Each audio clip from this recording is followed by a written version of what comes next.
All right, for more now, we want to pull in Trita Parsi. He is Executive Vice President of the Quincy Institute for Responsible Statecraft. Trita, it's good to see you again. We just heard the U.S. Secretary of State. They are saying that basically it was former U.S. President Donald Trump's agreement with the Taliban for a U.S. withdrawal that left Joe Biden, when he took office, really no room, that the U.S. had to withdraw its troops. Is that a correct assessment of the situation? I think it is, unfortunately, because at the end of the day, it meant that if the Biden administration wanted to renegotiate the deal, they would have to get the agreement of the Taliban to do so. And there was absolutely nothing that indicated that the Taliban would be in agreement with that. All that could be done is that they delayed the withdrawal with a couple of months for logistical reasons. But other than that, there really wasn't much else that could be done.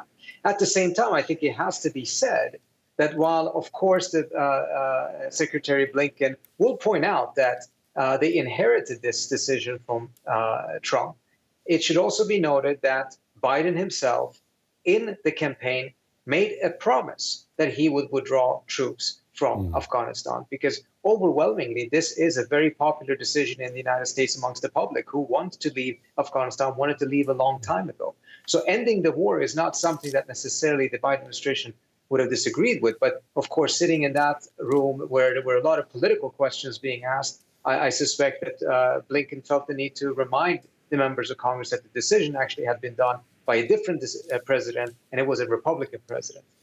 And Blinken was also asked about that frenzied evacuation of U.S. citizens, but also of Afghan citizens. I want you to listen to part of what he had to say today. That emergency evacuation was sparked by the collapse of the Afghan security forces and government. Throughout the year, we were constantly assessing their staying power and considering multiple scenarios. Even the most pessimistic assessments did not predict that the government forces in Kabul would collapse while U.S. forces remained. They were focused on what would happen after the United States withdrew, from September onward. As General Milley, the chairman of the Joint Chiefs of Staff, has said, nothing I or anyone else saw indicated a collapse of this army and this government in 11 days.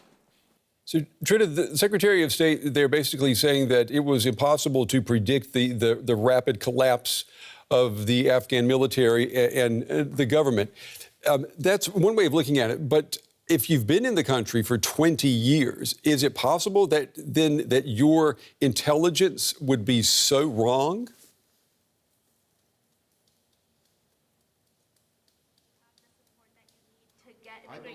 One of the characteristics of this 20-year war.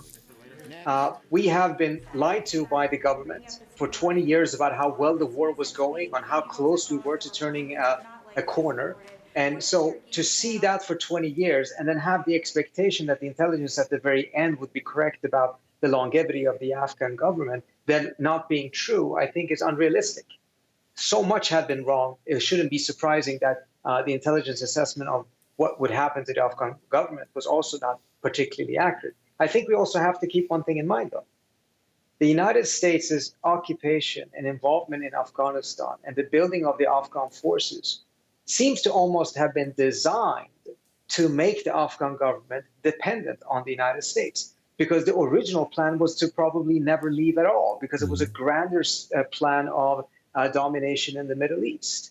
And as a result, the Afghan government and the army was actually designed in such a way that it would collapse, because it wasn't trained in the right way. It was given a very high-tech military equipment in a country that didn't have the ability to sustain such an effort if the United States wasn't there itself, which again goes to say that at the end of the day, the very occupation, the mistakes we should be focusing on is not what just happened at the airport. It's what has happened in the last 20 years. Yeah, and what is this going to mean, if anything, for the Biden administration? I know that President Biden's poll numbers have dropped because of what happened at the airport in Kabul, but moving forward and looking at the bigger picture, is this going to hurt his administration at all? I don't think it will. And even the drop of the numbers doesn't seem to necessarily be tied to the decision to withdraw. It may seem to be more tied to how some of that withdrawal ended up taking place, because the decision to withdraw in the latest ABC poll still had support of 73% of the public. I think if Biden had not withdrawn and he would have been forced to put more troops into Afghanistan, that would have hurt him much more in the polls in November 2022 than the decision to withdraw. Trita Parsi with the Quincy Institute for Responsible Statecraft. As always, Trita, we appreciate your time and your insights tonight. Thank you. Thank you so much. Appreciate it.